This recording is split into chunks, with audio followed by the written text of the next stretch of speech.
जय श्री राम, जय श्री राधे, जय श्री कृष्णा। अब सबके सामने मैं अपना वीडियो लेकर हाजिर हूँ। 10वें स्कंद का 46वां अध्याय उद्धव जी की अब ब्रज यात्रा है। इसमें आप सब सुनिए और लाइक करिए, कमेंट करिए, सब्सक्राइब करिए और अच्छा लगे तो शेयर भी करिए, कमेंट ज़रूर करिए। धन्यवाद। जय श्री राम, जय श्री राधे। तो सुनिए 10वें स्कंद का 46वां अध्याय उद्धव जी की ब्रज यात्रा। श्री सुखदेव जी कहते हैं, परीक्षित, उद्धव जी विष्णुवंशियों में एक प्रधान पुरुष थे। वे साक्षात बृहस्पति जी के शिष्य और परम बुद्धिमान थे। उनके महिमा के संबंध में इससे बढ़कर और कौन सी बात कही जा सकती है कि वे भगवान श्री कृष्ण के प्यारे सखा तथा मंत्री भी थे। और श्री कृष्ण ने एक दिन शरणागतों के सारे दुख हार लेने वाले भगवान श्री कृष्ण ने अपने प्रिय भक्त और एकांत प्रेमी उद्धव जी को अपना हाथ लेकर कहा, स्वयं स्वभाव उद्धव, तुम ब्रज में जाओ। वहाँ मेरे माता पिता नंद बाबा और यशोदा मैया उन्हें आनंद करो और गोपियाँ मेरे विरह में व्याधित हो रही हैं तो उन्हें संदेश सुनाकर यह वेदना से मुक्त करो। प्यारे उद्धव, गोपियों का मन नित्य निरंतर मुझ में ही लगा रहता है। प्राण उनका, जीवन उनका सर्वस्व मैं ही हूँ। मेरे लिए उन्होंने अपने पति, पुत्र, सगे संबंधी को छोड़ दिया। बुद्धि में से भी मुझी को अपना प्यारा और अपना प्रीतम नहीं अपना आत्मा मान रखा है। मेरा यह व्रत है कि लोग मेरे लिए लौकिक परलौकिक धर्मों को छोड़ देते हैं। उनका भरण पोषण मैं स्वयं करता हूँ। प्रिय उद्धव, मैं उन गोपियों का परम प्रीतम हूँ। मेरे लिए चले आने से मुझे दूरस्थ मानती हैं। मेरा स्मरण करके अत्यंत मोहित हो रही हैं, बार बार मूर्छित हो रही हैं। वे मेरे विरह से व्यथा से विहल हो रही, प्रति क्षण मेरे लिए उत्कंठित रहती हैं। मेरे गोपियाँ मेरी प्रेयसी इस समय बड़े कष्ट में है। यत्न से अपने प्राणों को किसी प्रकार रख रही हैं। मैंने उनसे कहा था कि मैं आऊँगा, वही उनके जीवन का आधार है। उद्धव, और तो क्या कहूँ, मैं उन्हें भी उनकी आत्मा हूँ, नित्य निरंतर मुझ में ही तन में रहती हैं। इस तरह भगवान कृष्ण उनसे उद्धव जी से कह रहे हैं। तो श्री सुखदेव जी कहते हैं, परीक्षित, जब भगवान श्री कृष्ण ने यह बात कही, उद्धव जी बड़े आदर से स्वामी का संदेश लेकर रथ पर सवार नंद गांव की ओर चल पड़े। परम उद्धव जी सूर्यास्त के समय नंद बाबा के ब्रज में पहुंचे। समय जंगल से गौएं लौट रही थी। उनके खुरे आघात से इतनी धूल उड़ रही थी कि मानो रथ ढक गया। ब्रजभूमि में ऋतुमती गौओं के लिए मत वाले सांड आपस में लड़ रहे थे। गर्जना से सारा ब्रज गूंज रहा था। दोनों थोड़े दिन की ब्याही हुई गौएं थनों के भारी भार से दबी होने पर अपने अपने बछड़ों की ओर दौड़ रही थी। सफेद रंग के बछड़े इधर उधर उछल कूद मचाते हुए बहुत से भले मालूम हो रहे थे। गाय धुनी के घर घर ध्वनि से, बांसुरियों की मधुर टेर से अभी ब्रज की सब पूर्व शोभा हो रही है। गोपी और गोप सुंदर सुंदर वस्त्र गहने सज सज धरकर श्री कृष्ण और बलराम जी के मंगलमय चरित्रों का गान कर रहे थे। इस प्रकार ब्रज की शोभा और भी बढ़ गई थी। गोपों के घर में अग्नि, सूर्य, तिथि, गौ, ब्राह्मण, देवता, पितरों की पूजा की हुई थी। धूप की सुगंध चारों ओर फैल रही थी। दीपक जगमगा रहे थे। घरों में पुष्पों में से सजाया गया था। ऐसे मनोहर ग्रहों से सारा ब्रज और मनोरम हो रहा था। चारों ओर वन पंक्तियां फूलों से लद रही थी। पक्षी चहक रहे थे, भौरे गुंजार कर रहे थे। वहां जल और स्थल दोनों ही कमलों के वन में शोभायमान थे और हंस, बतख आदि पक्षी वन में विहार कर रहे थे। जब भगवान श्री कृष्ण के प्यारे अनुचर उद्धव जी ब्रज में आए तब उनसे मिलकर नंद बाबा बहुत ही प्रसन्न हुए। उन्होंने उद्धव जी को गले लगाकर उनके वैसे ही सम्मान किया मानो स्वयं भगवान श्री कृष्ण आ गए हैं। उस पर समय पर उत्तम अन्न का भोजन कराया। आराम से पलंग में बैठ गए। सेवकों ने पांव दबाकर, पंखा झलकर उनकी थकावट दूर करी। तब नंद बाबा ने उनसे पूछा, परम भाग्यवान उद्धव जी, अब हमारे सखा वासुदेव जी जेल से छूट गए हैं। उनके आत्मीय स्वजन, पुत्र आदि उनके साथ हैं। इस समय वे सब कुशल तो है ना? बड़े सौभाग्य की बात है। अपने पापों को फलस्वरूप पापी कंस अनुयायी के साथ मारा गया, क्योंकि स्वभाव से ही धार्मिक परम साधु यदुवंशियों से वह सदा देश करता था। अच्छा उद्धव जी, श्री कृष्ण कभी हम लोगों को भी याद करते हैं क्या? उनकी माँ है, स्वजन संबंधी हैं, सखा हैं, गोप हैं, उन्हें स्वामी और सर्वस्व मानने वाले यह ब्रज, उन्हीं की गौएं, वृंदावन और गिरिराज, क्या वे कभी इसका स्मरण करते हैं? आप यह तो बतलाइए कि हमारे गोविंद सहृदय बांधवों को देखने के लिए एक बार भी यहाँ आएंगे क्या? यदि वे यहाँ आ जाते तो हम उनकी सुगढ़ नाचिका, उनका मधुर हास, मनोहर चितवन से युक्त मुखकमल देख लेते। उद्धव जी, श्री कृष्ण का हृदय उदार है, उनकी शक्ति अनंत है। उन्होंने दावानल से आदि पानी से वृषासुर, अजगर आदि अनेक मृत्यु के निमित्त से उन्हें टालने का कोई उपाय न था। एक बार नहीं अनेक बार हमारी रक्षा की है। उद्धव जी श्री कृष्ण के विचित्र चरित्र, उनकी विलासपूर्ण तिरछी चितवन, उन्मुक्त हास्य, मधुर भाषण आदि का स्मरण करते रहते हैं। इसमें इतने तन्मय रहते हैं कि अब हमसे कोई काम काज नहीं हो पाता है। जब हम देखते हैं कि वह नदी है, इसमें श्री कृष्ण जल क्रीड़ा करते थे, वही गिरिराज है जिसे उन्होंने अपने एक हाथ पर उठाया था, वे ही उनके वन के प्रदेश हैं। श्री कृष्ण गौवें चराते हुए बांसुरी बजाते थे, वे ही स्थान है जहाँ वे अपने सखाओं के साथ प्रकार के खेल खेला करते थे। यह भी देखते हैं कि वहाँ उनके चरण चिन्ह अभी मिटे नहीं हैं। तब उन्हें देखकर हमारा मन श्री कृष्णमय हो जाता है। इसमें संदेह नहीं कि मैं श्री कृष्ण और बलराम के देव शिरोमणि मानता हूँ, और भी मानता हूँ, और यह भी मानता हूँ कि देवताओं का कोई बड़ा प्रयोजन सिद्ध करने के लिए वह यहाँ आए हुए हैं। स्वयं भगवान गर्गाचार्य ने मुझे ऐसा ही कहा था।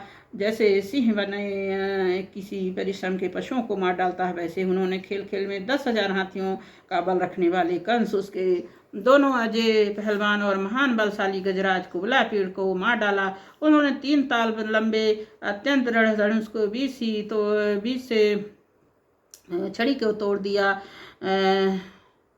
जैसे कोई हाथी छड़ी को तोड़ दे डाले। हमारे प्यारे श्री कृष्ण एक हाथ में 7 दिनों तक गिरिराज को उठाए रखा था। वही सबके देखते देखते खेल में प्रलंबन, धेनुक, अरिष्टा, तृणावत, बक आदि बड़े बड़े दैत्यों को मार डाला, जिन्होंने समस्त देवता और असुरों पर विजय प्राप्त कर ली थी। श्री सुखदेव जी कहते हैं, परिचित नंद बाबा हृदय से ही भगवान श्री कृष्ण के अनुराग रंग में रंगा हुआ था। इस प्रकार वे उसकी लीलाओं को एक एक करके स्मरण करने लगे। तब वे प्रेम की बाढ़ से ही आ गई। वे विहल हो गए। मिलने की अत्यंत उत्कंठा होने के कारण उनका गला रुध गया। वे चुप हो गए। यशोदा जी भी वहीं बैठकर नंद बाबा की बातें सुन रही थी। श्री कृष्ण एक एक लीला सुनकर उनके नेत्रों से आंसू बहते जाते थे, और पुत्र स्नेह में बाढ़ से उनकी स्तनों से दूध की धारा बहती जा रही थी। उद्धव जी, नंद बाबा, यशोदा जी के हृदय में श्री कृष्ण के प्रति कैसा अगाध अनुराग है, वह देखकर आनंदमय हो गए। उनके से कहने लगे। उद्धव जी ने कहा, हे मानद, इसमें संदेह नहीं कि आप दोनों समस्त शरीर धारियों से अत्यंत भाग्यवान है, सराहना करने योग्य है, क्योंकि जो चराचर जगत के बनाने वाले और ज्ञान देने वाले नारायण हैं, उनके प्रति आपके हृदय में वात्सल्य, स्नेह, पुत्र भाव है। बलराम श्री कृष्ण पुराण पुरुष हैं। वे सारे संसार को उपादान कारण और निमित्त कारण भी हैं। भगवान श्री कृष्ण पुरुष हैं, जो बलराम जी प्रधान ये ही दोनों समस्त शरीर में प्रविष्ट होकर जीवन दान देते हैं, और उनमें उनसे अत्यंत विलक्षण ही जो ज्ञान स्वरूप जीव हैं उसका नियमन करते हैं। जो जीव मृत्यु के समय अपने शुद्ध मन को एक क्षण के लिए भी उनमें लगा देता है, अत्यंत कर्म वासनाओं को धो बहाता, शीघ्र ही सूर्य के समान तेजस्वी ब्रह्ममय होकर परम गति को प्राप्त होता है। भगवान ही जो सबकी आत्मा है, परम कारण है, भक्तों के अभिलाषा पूर्ण करने वाले, पृथ्वी भार उतारने के लिए मनुष्य शरीर ग्रहण करके प्रकट हुए हैं। उनके प्रति आप दोनों का सुदृढ़ वात्सल्य भाव है। फिर महात्माओं, आप दोनों ने के लिए तो कौन सा शुभ कर्म करना शेष रह गया जाता है। भक्त वत्सल यदु शिरोमणि भगवान श्री कृष्ण थोड़े ही दिनों में ब्रज आएंगे और दोनों को अपने माँ बाप को आनंदित करेंगे। जिस समय उन्होंने समस्त यदुवंशियों के द्रोही कंस के रंगभूमि मार डाला, उसके पास आकर कहा कि मैं ब्रज में आऊँगा, इस कथन को वे सत्य करेंगे। नंद बाबा, यशोदा जी, आप दोनों परम भाग्यशाली, खेद ना करें। आप श्री कृष्ण अपने आप ही देखेंगे, क्योंकि जैसे अग्नि काष्ठ में अग्नि सदा ही व्यापक रूप से रहती है, जैसे ही वे समस्त प्राणियों के हृदय में विराजमान रहते हैं। एक शरीर के प्रति अभिमान न होने के कारण ना तो कोई उनका प्रिय और ना तो वह अप्रिय है। वे सब में सबके प्रति समान है, इसलिए उनकी दृष्टि से ना कोई उत्तम है और ना अधम। यहाँ तक कि विषमता भाव रखने वाले भी उनके लिए विषम नहीं हैं। वे उनका कोई माता और ना पिता, ना पत्नी, ना कोई पुत्र है, ना अपना और ना पराया है, ना देह है और ना ही तो जन्म ही। इस लोक में उनका कोई कर्म नहीं, फिर भी वे साधुओं के परित्राण के लिए, लीला करने के लिए देवा आदि, सात्विक, वत्स्य आदि, तमस और एवं मनुष्य आदि मिश्र योनियों में शरीर धारण करते हैं। भगवान जन्मा है, अपने उनमें प्राकृत सत्वरज आदि में से एक ही गुण नहीं है। इस प्रकार उन गुणों से अतीत होने पर भी लीला के लिए खेल खेल में सत्व, रज और तम इन तीनों गुणों को स्वीकार कर लेते हैं और उनके द्वारा जगत की रचना, पालन और संहार करते हैं। जब बच्चे घुमरी परेता खेलने लगते हैं या मनुष्य वेग से चक्कर लगाने लगते हैं, तब उन्हें सारी पृथ्वी घूमती हुई जान पड़ती है। वैसे ही वास्तव में सब कुछ करने वाले चित्त ही है, परंतु चित्त से अहम बुद्धि हो जाने के कारण भ्रमवश उसे आत्मा अपना मैं समझ लेने के कारण जीव अपने को कर्ता समझने लगता है। भगवान श्री कृष्ण केवल आप दोनों के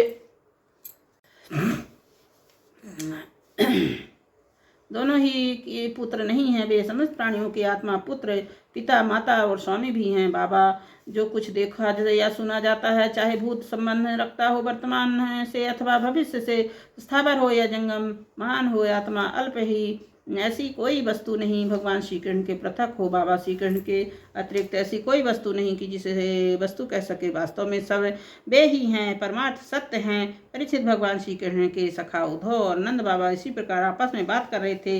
रात बीत गई, कुछ रात शेष रहने पर गोपियां उठी। दीपक जलाकर उन्होंने घर की देहलियों पर वासुदेव का पूजन किया, अपने घरों को झाड़ बुहाड़ कर साफ किया और फिर दही मतने लगी। गोपियों की कलाइयों में कंगन शोभामान हो रहे थे, रस्सी खींचने पर भली मालूम हो रही थी। उनके नितंब स्तन, गले के हार हिल रहे थे, कानों में कुंडल हिल हिल कर उनके कुमकुम मंडित कपोलों की लालिमा बढ़ा रहे थे।